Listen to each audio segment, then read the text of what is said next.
Media में जो खबरें निकली उनका स्वतः संज्ञान लेते हुए एक 5 सदस्यीय समिति का गठन किया है, जिसका काम ये देखना है, जांच करना कि जो ये रेजिडेंट वाला प्रकरण हुआ है वो एक आइसोलेटेड प्रकरण है, यानी वो स्वयं उसमें इन्वॉल्व है या कोई ग्रुप बनाकर कुछ और भी लोग उसमें हैं जो इस टाइप की गतिविधियां चला रहे हों।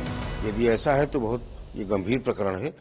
देखिए, विश्वविद्यालय के कुलपति ने मीडिया में जो खबरें निकली उनका स्वतः संज्ञान लेते हुए एक 5 सदस्यीय समिति का गठन किया है, जिसका काम ये देखना है, जांच करना कि जो ये रेजिडेंट वाला प्रकरण हुआ है वो एक आइसोलेटेड प्रकरण है, यानी वो स्वयं उसमें इन्वॉल्व है या कोई ग्रुप बनाकर कुछ और भी लोग उसमें हैं जो इस टाइप की गतिविधियां चला रहे हों।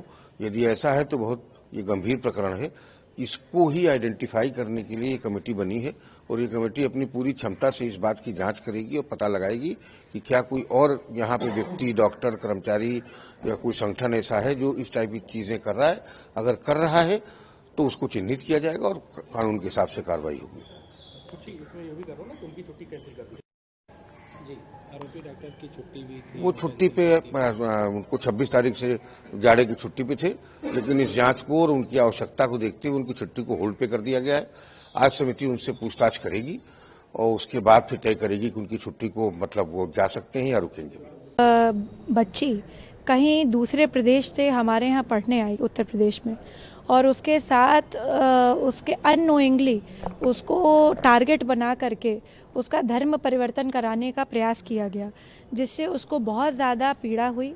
मेंटल अब्यूज़ से लेकर के फिज़िकल अब्यूज़ तक हुआ उसके साथ, and it is a very traumatic experience. कोई पढ़ी लिखी लड़की हो और उसके साथ इस तरीके की घटना हो जाए तो मुझे लगता है कि ये तो बहुत ज़्यादा सदमे में डाल देने वाला है। जब उसने अपने यहाँ कंप्लेन करी, जब उसको न्याय की आशा नहीं दिखी, क्योंकि वहाँ पर भी उसको एक तरह से सैबोटाज करने की कोशिश करी और उसका मोरल डाउन करने का प्रयास किया गया, वो बहुत आशा से मेरे पास आई, उसके फादर आए, और मैं समझती हूँ हमारी प्रतिबद्धता एज कमीशन एंड एज जो उत्तर प्रदेश सरकार है, हम बड़े प्रतिबद्ध हैं कि महिलाओं का जो है हर तरीके से जो है उनको न्याय मिले, उनको किसी तरीके की इनजस्टिस फील ना हो और जो उनका शोषण है बिल्कुल भी ना हो।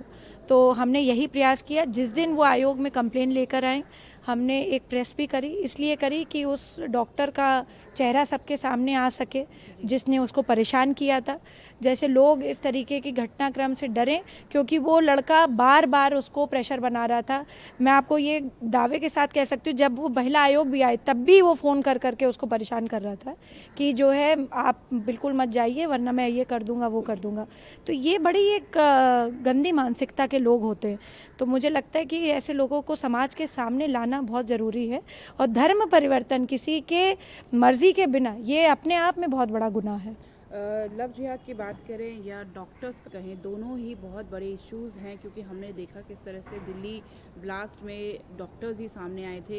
एक तरफ बोला जाता है कि एजुकेटेड होने के बाद में भी इनकी मेंटालिटी बदल जाए, लेकिन हमने एक अलग ही रूप देखा। इसको आप कैसे देखते हैं? मैं तो समझ रही हूँ कि इस केस में और भी लोग इन्वॉल्व हैं, और ये क्योंकि जो ये डॉक्टर मलिक है, ये इसका पहला केस नहीं था।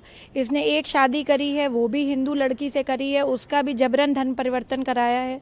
इस लड़की को उसने गुमराह किया, इस लड़की को उसने बहला फुसला करके जो है बताया नहीं कि उसने शादी कर रखी है। जब बच्ची को पता चला, जुलाई में ये उससे बातचीत होना शुरू करी, अक्टूबर में जब पता चला तो अक्टूबर में उस लड़की ने कहा भाई मैं तुम्हारे साथ नहीं रहना चाहती हूँ। और जब नहीं रहना चाहती हूँ तो ये बार बार उसके कमरे में आना, बार बार उसको फ़ोन करना, बार बार उसको स्टॉक करना, और जो है आप समझ लीजिए ये ज़्यादा से ज़्यादा जो इसने इतना मेंटल अब्यूज़ किया, that is why the girl try to commit suicide. तो मैं समझती हूँ कि ये बहुत बड़ा अपराध किया है इस आदमी ने, and he will be put behind bars. उसी दिन हमने FIR कराई, उसी दिन मैंने जो है सुरक्षा के लिए लिखा, और मैं प्रदेश सरकार का बहुत धन्यवाद करना चाहती हूँ कि बहुत क्विक एक्शन हुआ। उसको आज सुरक्षा भी है, FIR भी दर्ज हो गई है और उस पर कड़ी कार्रवाई हो रही है।